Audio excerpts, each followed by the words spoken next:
So this is a long one, but there are some gold mines in here. There's some pearls of wisdom that will help you recover. So watch it, do it. You got it. Just learn something. Yeah. I just want to thank you for the great time that we had together.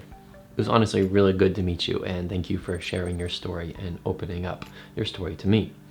This is just a very quick video describing everything that we talked about and summing it up, because we covered a lot of information, so let's make it as simple as possible for you. Realistically, there's really 3 questions that we need to answer and that we're always going to try and answer. Number 1 is what happened? What's your diagnosis?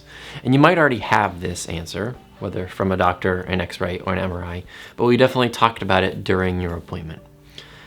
Now this question is probably the least important question to answer, because it just tells you, hey, what's up? This is happening. Does it actually tell you, okay, why is it happening? What do I do to fix it? Not really. It's just like saying you're bankrupt. Okay, thanks. Yeah, I kind of had an idea of that things weren't that great. Why am I bankrupt? And how do I get out of bankruptcy? More important questions that we need to answer, right? Which alludes to questions 2 and 3. Why did this injury happen? And how do I overcome this? So part 1 is what happened. Part 2 is why did it happen? And part 3 is how do I overcome it? Those are the 3 questions that we really need to answer. So let's talk about some of the reasons why this injury might have happened. These are generalized specifics. We talked about your specifics in your appointment, but let's just help refresh some of the information that we covered. So most of the time, an injury happens when an area is abused, overused, or misused. As you can tell, the common thread between those is how it's used. So what happened to you is just an area that was way too tired of working, way overworked, and just used incorrectly. And there's tons of other areas around your pathology, your diagnosis, your irritated, injured area that need to work. And they're not working well, they're not working when they should, or they don't have the strength to work.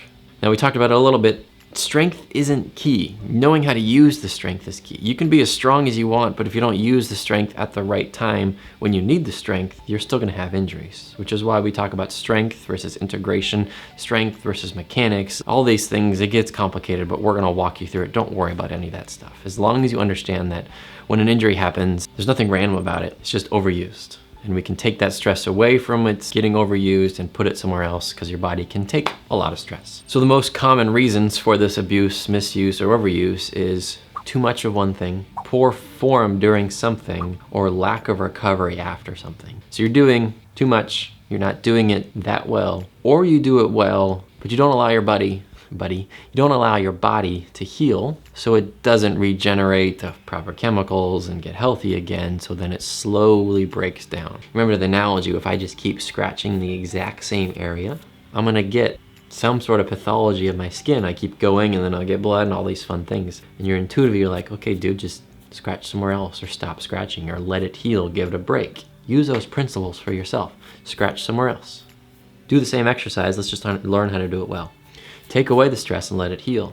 That's rest. But then I'm gonna start scratching it again, so no amount of resting is gonna heal how well I'm doing something. Does that make sense a little bit? I hope so, because that's like the most important thing for you to understand. Now what a lot of people ask is, I've done this my whole way, why now did this happen? We can blame stress, we can blame environment, we can blame all these things, and those are very important. It's important to manage our stress. It's important to know how what is going on in life is going to affect how my body responds. And we can talk about those specifics if it's appropriate for you during your appointment, because that's best face-to-face to have a great conversation. But your body is extremely smart and efficient when you ask it to do a movement. So it's not really going to concern itself with doing it well, it's just going to concern itself with getting it done. Execution versus good execution. So we all can play basketball, but Damian Lillard is way better than me. We're both playing basketball though, but he's executing at a much higher level. So even though you've done it for your whole life, something probably changed. Remember, too much of something, poor form during something, or lack of recovery, you can probably identify one of those, and ultimately always comes down to how well are we doing something. So what we're hinting at is over time, your body takes small stresses, very small stresses over a long period of time. But if we increase something, we don't recover well, or we change how we're doing something, those small stresses become micro injuries, which over time, remember time's key, becomes a bigger injury. This bigger injury is when you feel pain. Now, we don't have to go into the foundations of pain. There's a whole other video that talks about that, but there is going to be an adverse relationship between you and your injurious activity, what you were doing when you got injured. And that doesn't mean you can't do it. It's just going to be a psychological battle to get back to it. But we'll walk you through that whole process. If there's one really important thing I want you to know is that stress is always going to be there.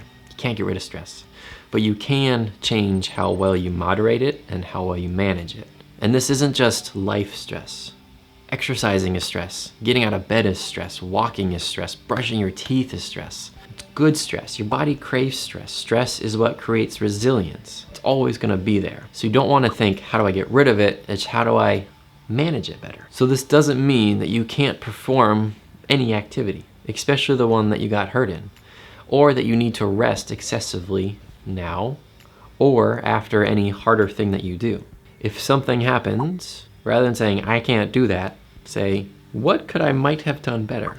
Are there things that I can do to improve my recovery? This is really just 5 minutes of getting you to understand that how you perform something is what matters the most, which ties into phase 3. How are we going to overcome this? So how you're performing something is the reason why this happened, and also how you're going to overcome it. So if you have trouble going upstairs, nothing's wrong with stairs, nothing's wrong with your knee or your foot or your back. Most of the time it's the knee with stairs, right? Nothing's wrong with the knee, it's just how we're executing going upstairs. So let's work on going upstairs. And if we don't have the prerequisite strength and or range of motion to do that well, we work on that, and then we go back to the stairs. It's pretty simple when you take it from this approach. So phase 3, how are you going to overcome this injury? How are you going to fix this? How are you going to mitigate the likelihood that this injury ever comes back? So now that we understand the why, we have data to act upon to create a plan. Phase 3 is the fun stuff. This involves self-massage, stretching, strengthening, stabilization, and integration. Those are our 4 pillars of recovery. Self-massage does improve adhesions and tissue flexibility, but if it was easy for me just to push on a tissue and it's magically released, that would mean your body's really fragile and it can't take my thumbs. Self-massage is bringing heat, which brings blood flow, which brings nutrients, which tells your body to relax. That's why it feels really good. There's nothing wrong with massage at all. It's a temporary reliever, and it needs to be supplemented with stretching and strengthening, so exercises, to have a long-lasting effect. But we're going to start with self-massage. Whether I do it with you in your appointment or I teach you how to do it with yourself via a foam roller, via a lacrosse ball, tennis ball, softball, any sort of tissue that we can, any sort of object that we can get into the tissue to try and stimulate change where it's injured. Again, everything can be brought back to the foundations of pain, so watch that video if you have further questions. But your brain has this, it hates change. So when you injure yourself, it actually gets comfortable with that inability to do something, so that when you try something new, it freaks out. And it freaks out by sending you pain. Again, watch the Foundations of Pain video to understand that even further. But this is important to understand that self-massage is a very nice way to slowly push your brain into getting comfortable with a little bit of stress. Because one, we perceive it as we're doing something good, so our brain says, okay, I can take this. But 2, more pain does not equal more better. It's great English, right? That doesn't mean you need to massage the hell out of the muscle or the tissue or whatever, and that's gonna make it better. You need to do what you're comfortable with to get your body just to take a breath. That's the most important part about self-massage. The physiological function is it's bringing blood flow and improving heat and improving elasticity of tissue. But the neurological, the psychological, the psychosocial, whatever you wanna call, of getting your brain to just decrease that protectometer that you learned about in the Foundations of Pain is what is really helping you long-term to overcome this injury. Stretching is next. So after we massage, we tend to need to stretch out the tissue that we massage. It's not to get it more flexible. Again, it's modulating the stresses. It's getting your your body to be more comfortable with a lengthened tissue. Remember, as we talked about, whether in the Foundations of Pain video or in your appointment, tightness doesn't mean that the muscle is just bound up. Tightness means that your body is protecting, and it's the best form of protection. When I'm in an uncomfortable state, or I'm just not feeling it, or I'm in an area that I don't like to be, what do we naturally do? We cuddle up and we try and just get through it. That's what your body does when it's uncomfortable. It tightens everything up around the injured area. So stretching is really important because, again, it's modulating that stress to say, relax, relax, relax, let go, it's a-okay. Again, more stretching doesn't mean more better. Again, this is great English. It's talking to your brain, again, saying, let go, just relax. Now we identified in your appointment areas that do need to be more flexible from a biomechanical standpoint, but as long as you understand the principles of stretching, you're gonna succeed, I promise. So then the next phase after we massage and stretch, we need to strengthen or stabilize. Usually we strengthen or stabilize the joints or muscles that are opposite or work against what we stretched. So say we stretched our hamstrings, then we need to stabilize our glutes. Say we stretched out our pecs, now we need to stabilize our scapula and work on our back. If you ever get confused, if you just stretch something, just strengthen the thing on the opposite side of it. Stretch out my bicep, strengthen my tricep, because I did bicep growth. Now, stabilization is what's allowing your body to take more stress in the long term. As we talked about in your appointment, exercise isn't designed to make you fit, make you healthy, make you feel good. All those are secondary effects. But from a rehab standpoint, exercise is designed to get you to manage stress better. So we're going to continue to progress your exercise. It's increasing weight, increasing reps, increasing intensity, going to single leg, going to jumping, going to running, which is getting your body to take more and more and more and more stress, more impact. If this is your, as I hit my light, if this is your load capacity, and this is what you want to do, it's always going to be hard to do what you want to do. So if we exercise and we get your load capacity to be comfortable up here, then here's what you want to do. This can be a marathon. This can be whatever you want if this is what your body's comfortable doing. Remember, comfort. Comfort means the protectometer's really low.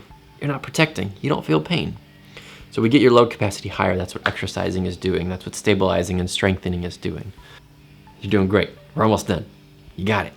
Integration. We strengthen, but like we said in the beginning, if that strength doesn't go into what you want to do, why have the strength? So we might do squats or deadlifts or any of those things, but then we need to learn how do we take that newfound strength in our glutes for jumping, for running, for landing, for exploding, for walking. That's integration. This is the fun stuff where we do more plyometric exercise-based work. Honestly, I want to get you out of the PT exercises because they're so boring. And do more of the fun exercises because that's fun and it's way more effective for you. So that's the integration phase. You made it. It was really great to meet you. In the document attached to this, you can see our exercise library that links to our YouTube page and will eventually link to our website. I'm continually updating these with detailed version of exercises if you need to relearn and have the details of it. And then very short forms of exercises just to remind you. If you're a PDF person, just let me know. We probably talked about it in your appointment, but just let me know and I'll make a PDF and I'll send that over to you.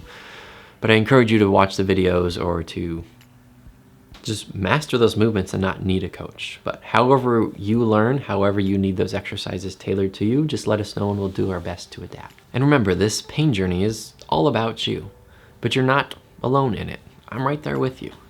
And we really need to conquer this pain together. As we say, it's you, it's me, it's we. Let's do this. Have a wonderful day.